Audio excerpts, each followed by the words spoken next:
Hello, and let me show you how to easily make a scheduled backup of your Airtable base using Zapier and CSV Getter for Airtable. CSV Getter for Airtable is a simple tool that allows you to take an Airtable base and turn it into a live CSV API. You can then use a GET request on this API in Zapier, schedule it once a week, and save your Airtable data somewhere safe as CSV just as at a regular interval. This might just be because you want to have a backup outside of Airtable, or maybe you're legally required to back up your data.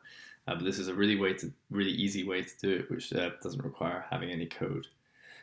So if you go to Airtable and you have a base which could just have some basic information in it, I'll just add some sort of random data.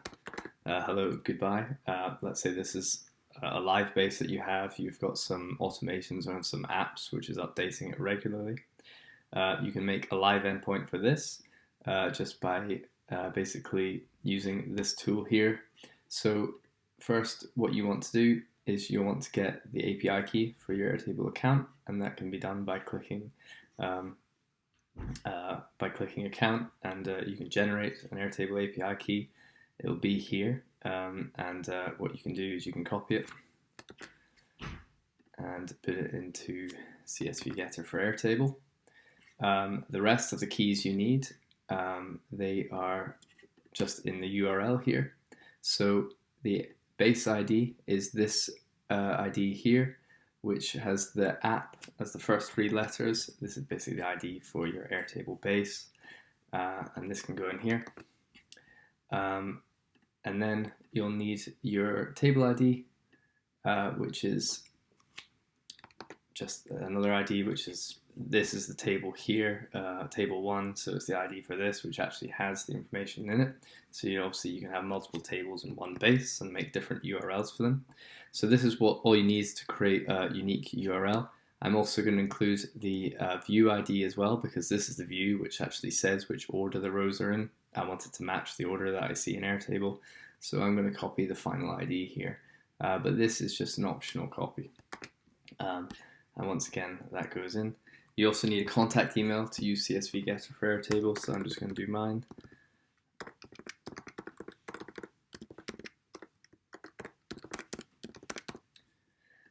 And there we go. So if I press get link, you'll see a link is generated here. What this is doing is this is storing all this information securely, and then by accessing this link, which has a random hash, you will get the latest contents of your base as CSV.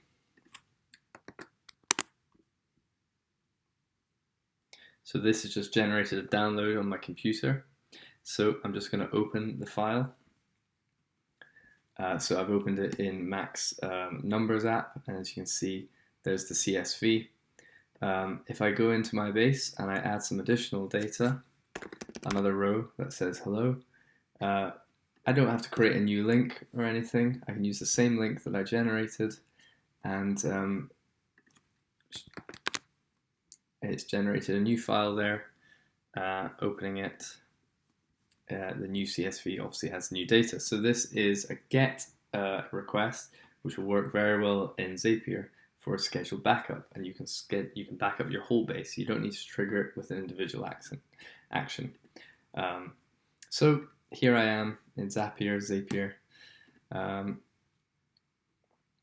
So by creating a Zap, what I want to do is I want to back up my Airtable base into Google Drive, because that's a good place for me to keep my CSV backups. So I'm going to I want to schedule this. I just want it to happen you can do it every day. You can do it every hour. It's really up to you. But let's just say I want to make sure that every week I've got a backup of everything. This is what I want to do. So I'm going to schedule this every week, and I want it every Monday at 9 a.m. So here we go, and this is just setting up the trigger, testing trigger. Okay, that seems to all work. Okay, now we want to hit a webhook, which is essentially what we've just created using CSV Getter for Airtable.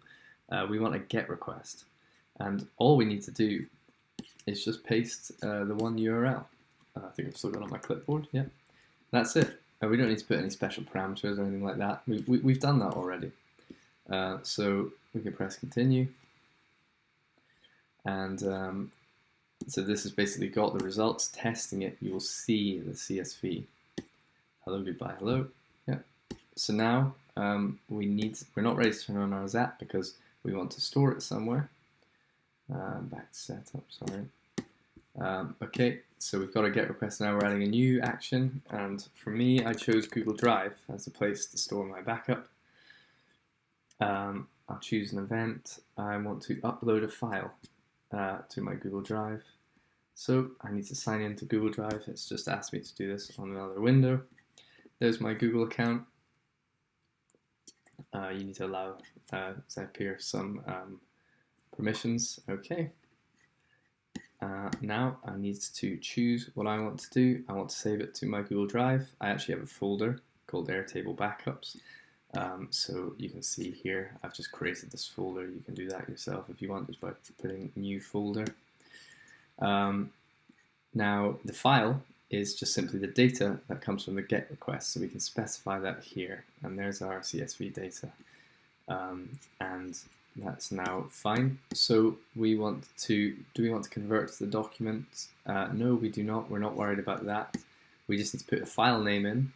So what you can do is you can replace your CSV file just by putting in the same file name each time. So I guess every time this runs, the file backup will be replaced. But I want to have a different file for every week. So I'm going to take some data from the trigger. This ID is essentially just the timestamp of the trigger. So this is great because this can serve as a file name, and it'll be a unique file name every week. The file extension is going to be CSV. So now Google Drive knows exactly what this data is going to be stored at. Click and continue. And that's the whole Zap. So let's test and review it. Okay, an upload was sent to Google Drive just now. So Airtable Backups. And if we have a look at it, there's my CSV. So I've backed up my base. That's going to happen every Monday at 9 AM. And what you can do is you can just turn on your Zap when you're ready, and you're good to go. So that's CSV Getter for Airtable. I'm going to put the URL in the description. It's a tool that a free tool to use that I built. I let you use it for free under a certain usage limit. If you start using it a bit more, I may reach out to discuss a pro plan, which gives you unlimited access to the service. But really, it's just a way of turning your base into a live API, and you can use this URL for backups. Obviously, like I've just shown, you can use it for other stuff, for sharing data with clients, etc. So yeah, check it out. I hope it solves your problems, and I'm always open for feedback. So reach out anytime. Thanks very much.